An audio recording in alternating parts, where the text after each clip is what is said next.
Hi there, here we are back with our little friend, this KZ 650 Kawasaki. It's got several problems that we still need to address, one of which is the back brakes are seized, so are the fronts, but we'll have a look at those afterwards. The back brakes are seized and I want to change these handlebars for some nice ones, and that means taking this cabling, which should be hidden inside the bars, and it's just been kind of left dangling about here.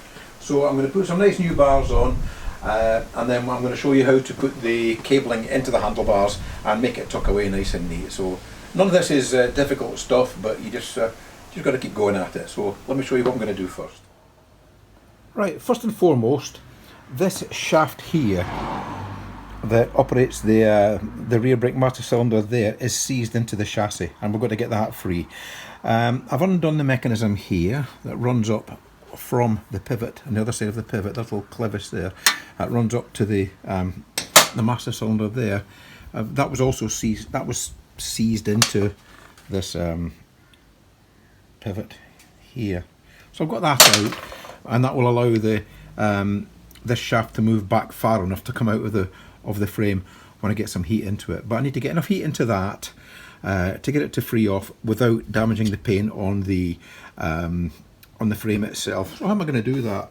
If I try and heat this up till it's red hot, all that will happen is the frame will act as a heat sink and keep drawing the heat out of that. So there's a limit to how much heat you can put into it without starting to do damage to the chassis. So I've just got to put enough heat into it to get it to move. And we probably won't need to put that much heat into it. So we'll do that. And then we're going to pop these nasty old bars off. You know, they're a bit heat damaged there anyway, as you can probably see. And they're just not the right ones for the bike, so I've got some nice ones. We'll take these switches off and the brake master cylinder and clutch mechanism, and then I'll show you how to pull the cables through and mount these switches really nicely on the new bars, and then we'll pop the new bars on once I've painted up the top yoke there. So let's make a start on the this seized shaft first. Okay, we're going to put some heat into this shaft now, and to stop it damaging the frame itself, what I need to do is put something between the flame and the frame. So, no pun intended there. So, what I'm going to use is a garden spade. I just want a big piece of flat metal. That's as good as anything. So, let's get some heat going. I'll pop this there, and then we can start putting some heat into that.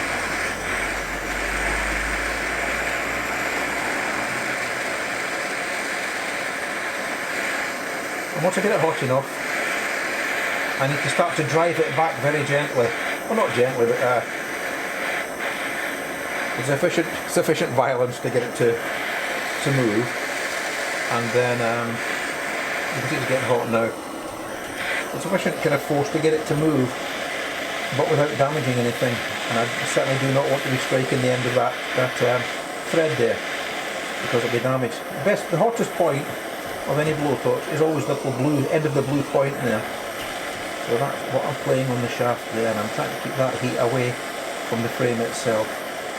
I'm not bothered about getting onto the exhaust. The exhaust gets plenty hot anyway, and I'm going to change that. Well, I don't like 4x1s, as you all know.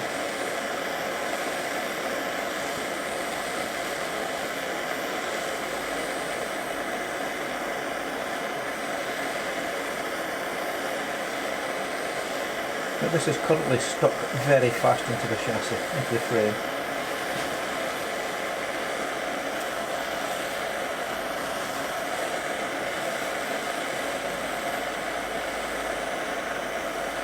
The brake pedal was also stuck fast and seized onto the spline, but a little bit of heat underneath that just got it to free up sufficiently.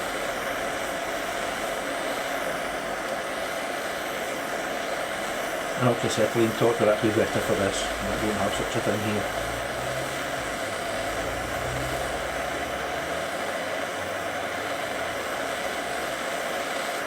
Okay, that'll do for now. Let's try it. Right, first off, let's put this back on the shaft and see if I can get it to move. Now, you've got to move as quickly as you can, because it's... Well, there we are. Now, what I need to do now is get this off again quickly. going to make an arse of me, of course. I'll stick to the shaft again. I'll give this a coat of the magic gunk. I'm going to do something here that you might see as heresy. I'm going to put something on there which is the same size as the shaft. I'll just tap it with my copper hammer here. This is a socket that I bought about 35 years ago with a socket set when my old sockets were all stolen. I have never used it yet, as you can maybe see there. So I'm just going to do that. Try not to get in your way. Let's tap it through there a bit. There we go. And it is that easy. So you can see how horrible and rusty and cruddy that was. So I'll clean that up now, and I'll also clean inside the chassis, inside the frame, and that'll come up a treat. So I'll clean up this rust with my old friend emery tape here. And we see all that nasty, horrible, rusty crud. Come off, and all that shining like a new shilling. A shilling, for those not old enough to know what it is, was one of Her Majesty's coins when I was a young man.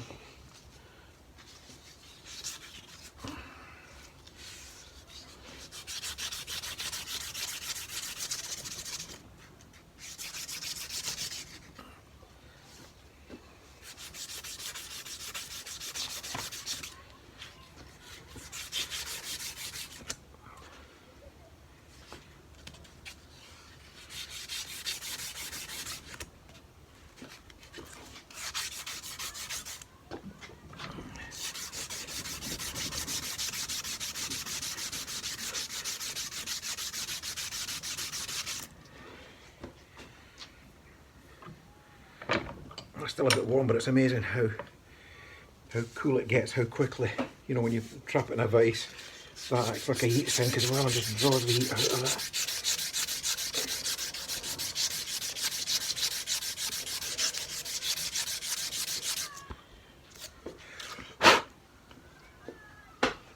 There's a little bit of a well there, so I'll give it a wire brush out.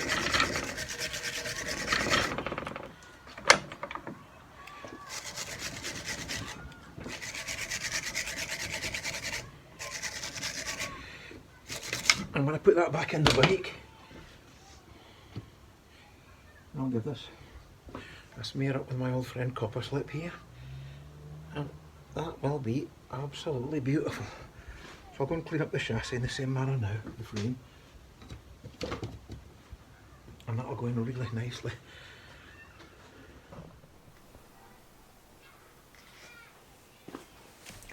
Okay, I'm just going to file up in the chassis now. I've just cleaned up the arm itself, so I'm just going to file this up.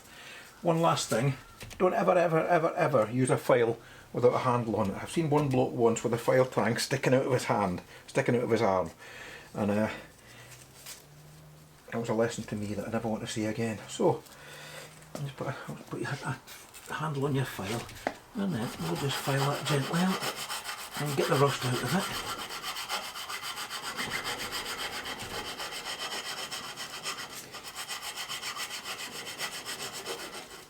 With that bit of emery tape around the file, you know, because it's much less aggressive.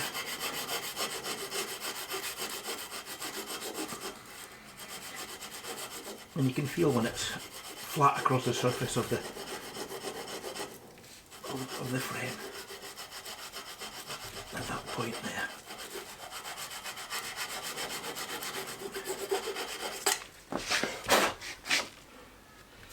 Stick it injecting my finger. No, it's still not quite smooth enough. There's still some rusty crud in there.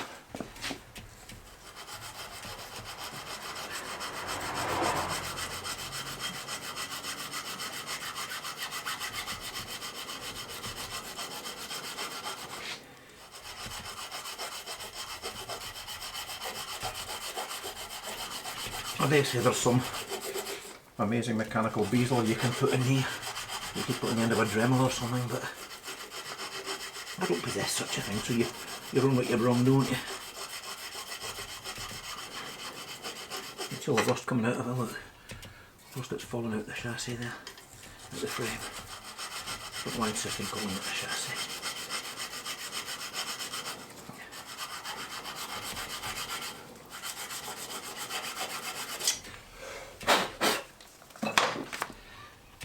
Oh yeah, that's much nicer. I'll give it a wash out with the squirt, whatever it is. One was my squirt. There we are.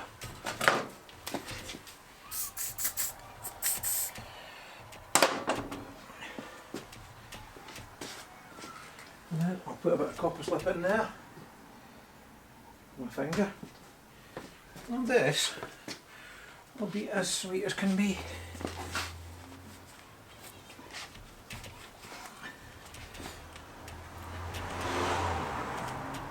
Just pop that spline in now and I'll show you.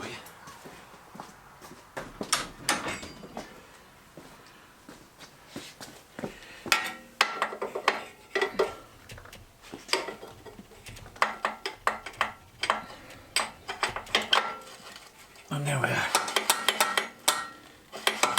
You can see that's beautiful.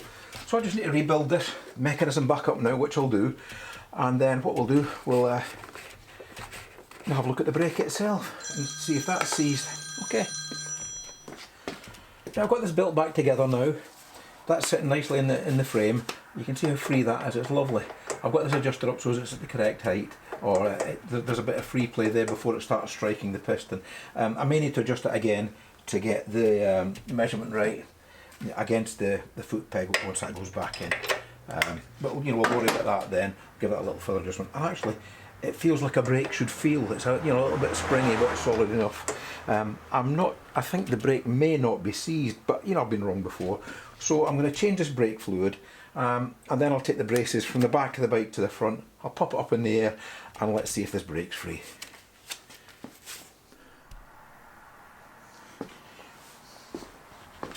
Okay, I've got the back end up in the air now. That's another good reason not to take centre stands off, because they're just so handy. Anyway, I've got a block of wood under that and a little jack, and you can see we've actually got a brilliant brake there now. So I am going to change this brake fluid, because if you remember, it was a colour of muddy coffee. So we'll crack that little bleeder there. I'll pump this almost all out, and then I'll put some new brake fluid in it.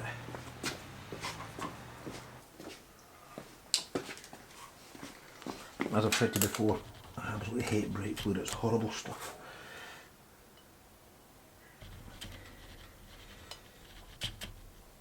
You could just pump the stuff out and let it go all over the floor and the bench, but it's just not a nice way to work.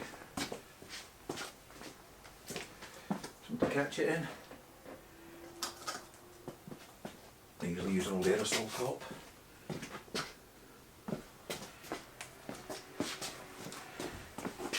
And this will be a top-in brake. Right. Chop the end off that.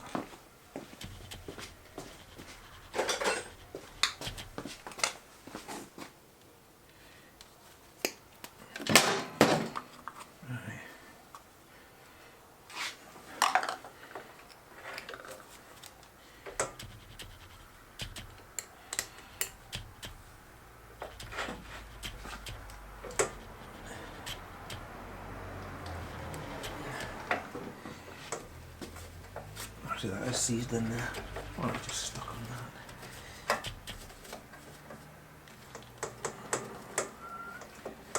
No, I was wrong, the piston is seized. You can see that. It felt fine before, but it's not. Damn! I think, as I've said to you before, motorcycles will make an arse of you every time.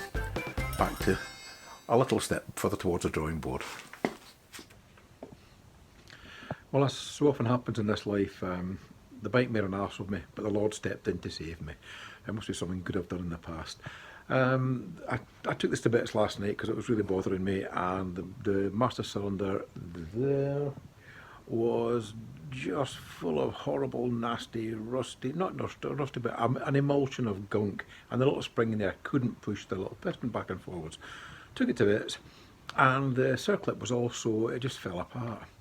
I thought, well, I'm going to have to buy either a new kit or a master cylinder now. And last night when I was sitting watching TV or talking to my wee boy, I remembered I've got a box of circlips that I liberated from a garage about 35 years ago. And I've never managed to get a circlip from it yet that fitted anything. And here it is. You can look, that's the lid off it. You can see how dirty it is. And this is the box of circlets. And I found one in there pretty much straight away. Put this thing back together, and as you can, as I'm going to show you now, one moment. We've got a brilliant brake. Don't want to put my hands on that tag because it's filthy. I've not got my gloves on. So one way or another, it was a bit of a result. So you can also see that I've taken the triple clamp off here. I've got that drying now. I've painted it, so I can't refit the handlebars. I've got the bars off, and I'm going to show you now how to pull the cables through and just make it prettier than it was previously. One moment. Right, I've got the bars on the bench here. I've taken the clutch control off because it has to come in beyond that point, and what you can see I've done here is pass some cables. I've just passed some cables up through here. Usually one's sufficient, but I've done it double this time, maybe I'm being a bit clever.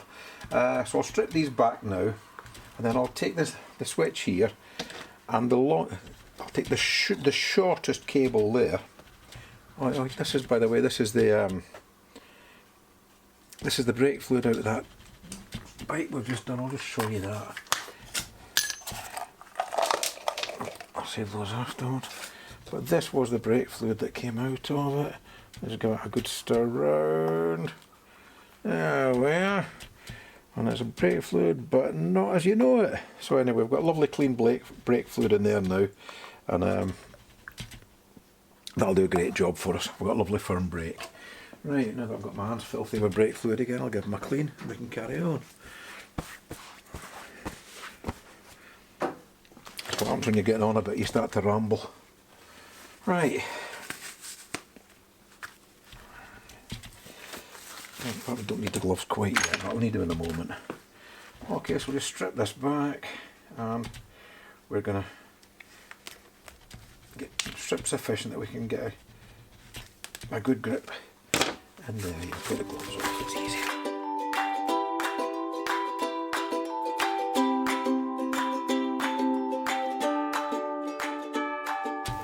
This isn't really too bad. Quite often the sheathing is very cracked and brittle, but this isn't just so bad. So we'll put this round it. This is just masking tape, but any, you know, I suppose insulating tape's the best because it's plastic and slippery. But this will suffice. I'll try and make that as small as I can.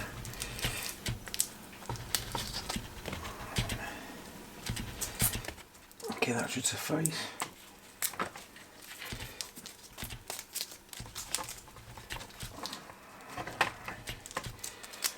Right, and then, talking about having clean hands, I'm going to put grease over that to help it on its journey.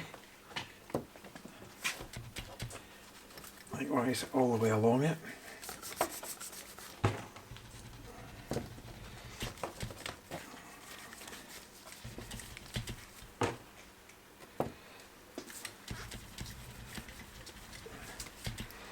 Okay.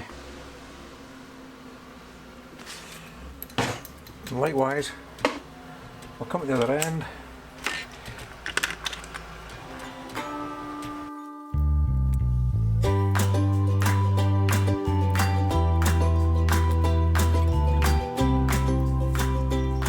And let's put some grease on this to start it.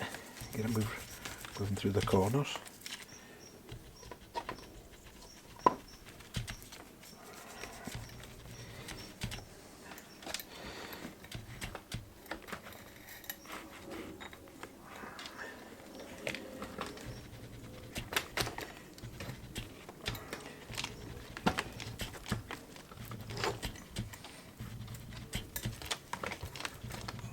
Oops, got an escapee.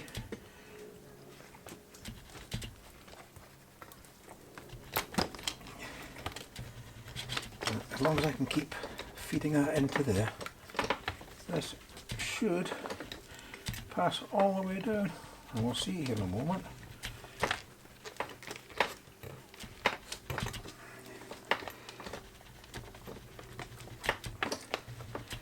you can see the sheathing gets a bit bunched up, but it doesn't really matter. Oop, we've lost one of our connections.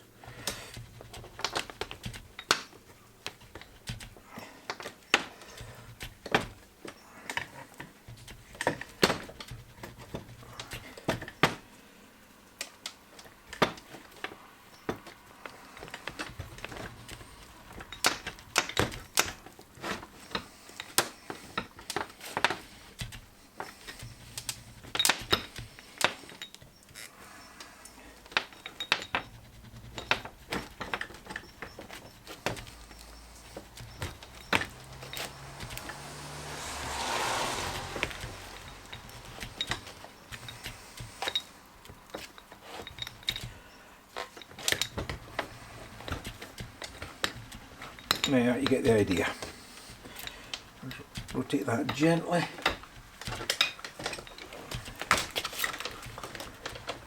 Or maybe not so gently.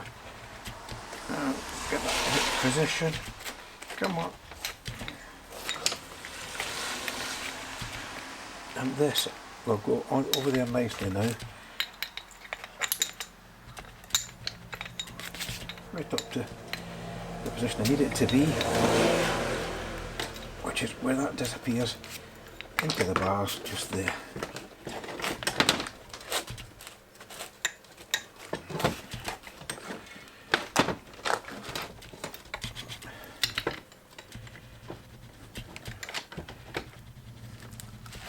And there we are. That's not quite done.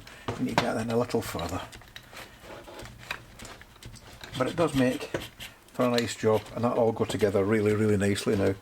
So I'll get the other one done. I'll put the twist grip back on this side in the right position, and these will make a nice set of bars. So when I've done the other side too and pulled that through, I'll let you have a look at them.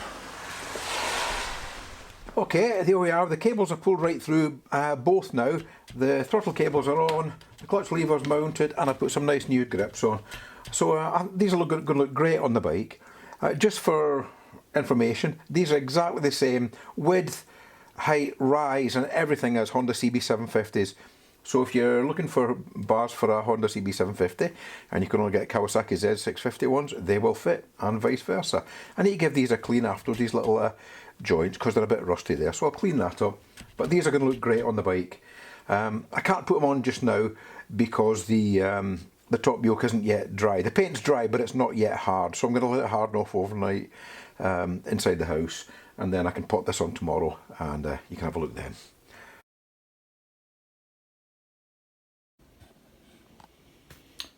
Right, we've got the bars back on the bike now, and you can see they look really, really quite nice. The switches are really pretty anyway. The bars look lovely on. I've painted these clamps up here, and I've put some of the stainless steel cap screws on there. Those are not the washers I'll leave in eventually. I've got some nice stainless washers which should have come today and haven't done, but I'll pop these back out and put some nice stainless washers on there. Likewise this end, new grips, and it all looks rather good. I'm really quite pleased with it. I painted the top clamp as you can see, and just cleaned up all this round here. So I think that looks really quite nice. I wish I could say that the only reason I've not mounted that is because the little clamp that sits there I'm painting up, which I am indeed. But alas, the pipe that goes onto there is too short because the bars were lower and flatter and shorter, so the guys changed the pipe. So I'll need to get a slightly longer pipe, and that'll sit there nicely. So the next job will be to get the front end off, or the brake calipers off, and we'll strip those because they're badly seized. Let's get the brakes sorted on the front end, and then we can start to put its clothes back on. One way or another, we're a step closer than we were, and we'll soon have this thing on the road.